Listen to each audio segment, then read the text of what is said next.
democratically not only controlled. It's a machine. We've got machine politics. Right, basically. but by a national party that espouses the plight of the common man, even though the real unemployment rate is in double digits. They espouse education, even though we spend a fortune on education. Why is it they espouse, Mr. Obama is constantly out there pushing infrastructure, and yet we live on the dark side of the moon here. Well, this isn't an ideological. It's not an ideological issue. It's a competence issue. And why aren't voters getting rid of bad representatives? Well, my question is, DeWitt, why? And the shout out to my progressive Democratic friends. Why do you want to? Yeah, I think we're pals, we're buddies. Yeah. I think. You haven't thrown any grenades at them this week? No. We love progressives here. It's liberals we don't like. But why would you want to be part of that organization, the Democratic Party, which has essentially, over 3 generations of 40 to 50 years of uninterrupted fascist dictatorship-like rule, brought Rhode Island literally at every level to its knees? Well, that's the reason I'm not a Democrat. We need to get more progressive or green candidates and more libertarian candidates to run, and explicitly say, I am running against the machine politics that have been taking place. We're rewarding incompetence, we're rewarding laziness, we're rewarding people. And when you do get those people into office, you got to hold their feet to the fire. Yeah. And it's I don't even think it's about term limits. I think it's about being aware of the nominations that they make for particular nominated positions, whether it be somebody like Eva Mancuso or Deborah Gist or one of these folks that, Right. Are you contributing to the revolving door where people leave office and immediately get a nice plum lobbyist job? Or you can, who's watching these things, and how do we make sure that they execute their offices honestly? Well, let me throw out a question to my friend Bob Plain. Who may or may not be listening. He commented earlier he was looking forward to it. And Bob, we want to get you on the show. All right. Why don't then, and I'm asking you, and unfortunately you're the de facto, you're a great party here, but why don't they caucus separately? I mean, the progressives and the Rhode Island General Assembly does have a growing progressive caucus. Frank Ferry, Therese Stanzi, Art Handy. So libertarians out there just shivered when you said Art Handy. Art is a great guy, and for environmental stuff, I don't think that there's anybody really better in the State House right now. Really understands the sullying of the commons and understands how to place value in our environment. But I think. At the end of the day, our General Assembly is not a lot of carrot and really a lot of stick for the people that get elected to it. Okay, so and they use different mechanisms to control people that come in that may want to shake things up and be troublemakers. Is okay. Well, hey, either we're going to totally shut you out and not listen to a word you have to say, or B, we're going to give you that sweet chair position that you were looking for, and then if you don't go along to get along, we're going to yank it from you. Well, the gentleman from Pawtucket. But what's interesting to me is that the prior two Mr. Speakers, that would be, you've got Mr. Fox, and before him you've got Mr. Murphy, would both characterize themselves as, particularly Mr. Fox, as a progressive reformer. And yet the progressive community refuses to repudiate him in the same manner that they routinely ask folks like myself to repudiate the Cook brothers. All right? I mean, that we are constantly, as conservatives, and I'm not a conservative, I'm a libertarian, we are constantly put on the defensive to repudiate the Halliburtons, the Cheneys, the Bushies, all of those guys. And you know what? I kind of get that, because a lot of them are pond scum. All right?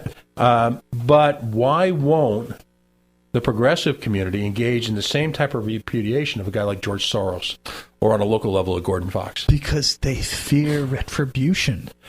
Man up.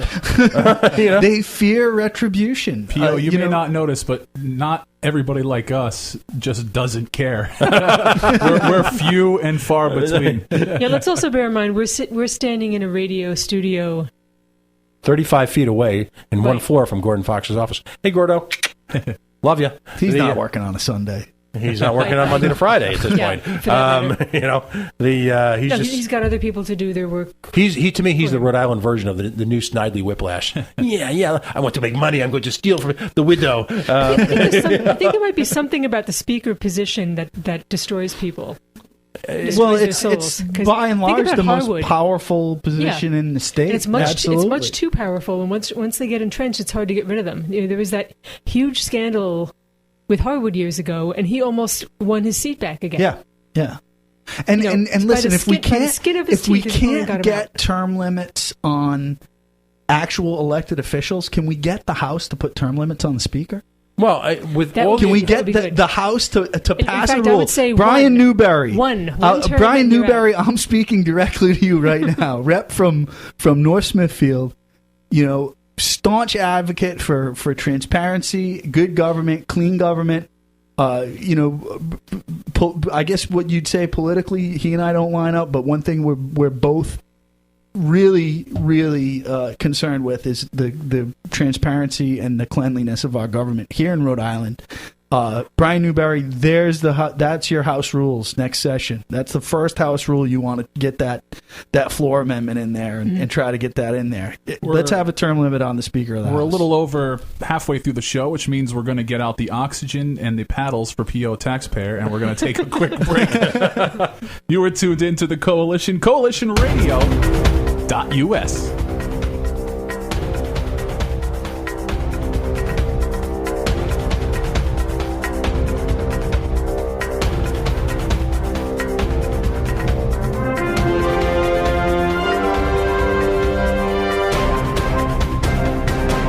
Manchester 65 is New England's newest live music and events venue. If you're not completely enjoying your current live music experience, there is another option. Manchester 65 is large enough to support touring acts, yet small enough for that local feel. For upcoming events, go to manchester65.com. Make it your place. Manchester65.com. Liberty-loving freedom fighters, join us for Liberty Love Fest 4, an evening of live music, arts, education, and trade. Potluck social with liberty-minded people from New England and beyond. April 5th at St. Joseph's Church Hall in Cumberland, Rhode Island. Details on the web at libertylovefest.org.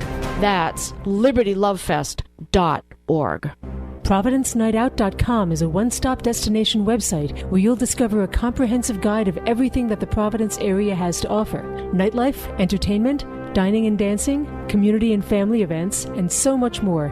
Download the free app called My Night Out. It's ProvidenceNightOut.com. Hey everybody, it's Tony Jones. When I'm not here yakking about politics, I spin records. That's right, if you like good old-fashioned rock and roll radio the way God intended it to be, then tune in to The Tony Jones Show. The information's online at tonyjones.org. That's tonyjones.org.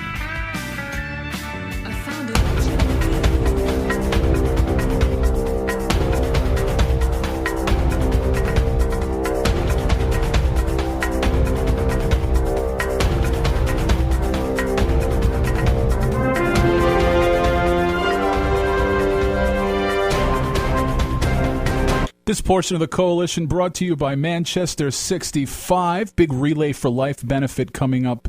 Manchester65.com for all their events. I had to stay sober last night. I did not partake at Manchester 65 because it was, and not that there's anything wrong with that, but it was hip-hop breakdown night. And I think you and were I afraid could you'd break something if you were... No, I think you and I break dancing. Like they wouldn't think. I would pay a considerable amount of money to see you two breakdance. Like everybody at Hip Hop Breakdown Night wouldn't think that we were undercover cops. You guys look nothing like undercover cops. We're like 21 Jump Street, 10 years later, having watched 10? too much. Yeah. And I'd be if we paint your faces, you could be juggalos. In fact, anybody can be a juggalo. Give you a little Fago and you'll be fun. I'd be remiss if I didn't mention we're about a month out from Liberty Love Fest. Check out libertylovefest.org. That's It's going to be a good time. Are you going to go to Liberty Love Fest 4? It's going to be right down the street in Cumberland. This is the first thing I'm hearing of Liberty Love Fest. What is Liberty Love Fest? A wonderful event. It's the first weekend in April. It'll be actually at St. Joseph's Church on Mendon Road in Cumberland, and you'll have a lot of Free State libertarian-minded speakers. You'll have rock and roll. You'll have the devil's own alcohol there. It'll be quite the party. Will you be speaking, P.O.? Again, as long as Ms. Macbeth doesn't drive by, I will be allowed to speak. On what topic? And actually, I think I'm going to focus in my speech about support within the community, within the libertarian community, each supporting each other's businesses as we move forward. But we hope to see you there. It's a little, it might be a little out of your comfort zone on some of the issues. I have no comfort zone. I'm always vaguely uncomfortable. Boundaries aren't allowed in this room. That's the best state to be in, because it means you're paying attention. Yeah, it keeps me on my toes. Yeah. Keeps the heart rate up a little bit. Well, speaking of comfort zone, in the last half hour, we were talking about progressive Democrats versus true progressive versus Greens, where people really stand on the issue. The notion that we've got a mob, mafia, organized crime-like RICO-generated organization running the state, and yet they describe themselves as Democrats. Our guest took a little bit of offense at the notion of lumping them in with his progressive friends. We've got a candidate now. This, to me, is an interesting litmus test. Dawson Hodson, a friend of the show. He was, if you have a chance, listen to his interview. He spent an hour with us a few months ago in the run-up to his announcement. Wonderful guy, bright guy, right on all the issues before the issues became cool. He was right on 38 Studios. He was all along. He'd been on top of the corporate mess, the incestuous mix between Rhode Island government from the get-go. All right, he was right on marriage in terms of marriage equality. He's right on abortion. He's right on just about every single issue. As correct as you could. Right, correct, not right. Right, correct as you could on every single issue in Rhode Island. And he's running against possibly one of the biggest hacks in local Rhode Island history. I call him the milk carton attorney general, seldom seen outside of Shaw's on the back of a milk carton. If there was an age progression picture of him, it would show him in a police uniform from a couple of years ago, and then it would show him in a leisure suit in Boca right now, because that's the only thing we've heard about him, and he's managed to avoid a single prosecution of any significant white-collar crime. Not that happens here. And he's avoided 38 Studios completely. So I ramble on, but I bring the question to you, Mr. Progressive. Will the Progressive Party be willing to throw off the shackles of their democratic slavery and vote for someone who's got an R when, in fact, they're correct on the issues? No and no. And here's why. Because it's the wasted vote syndrome.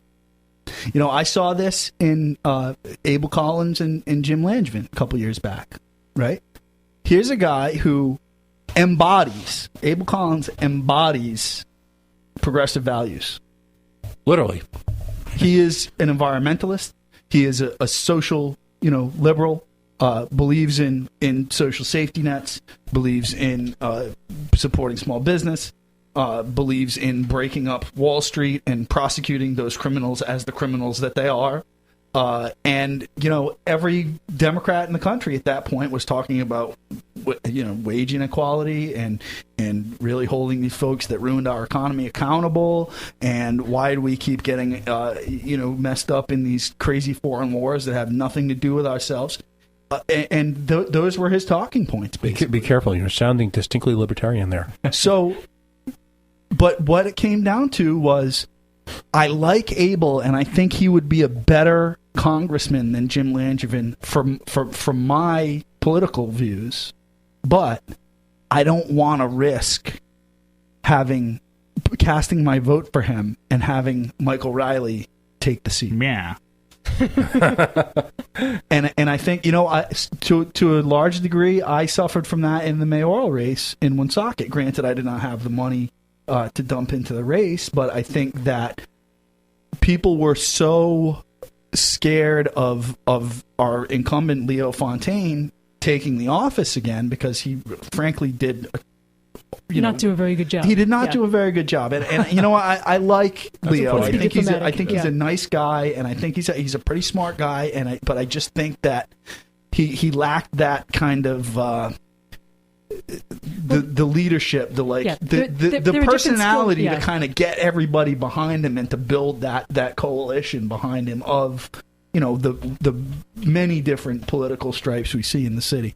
And I think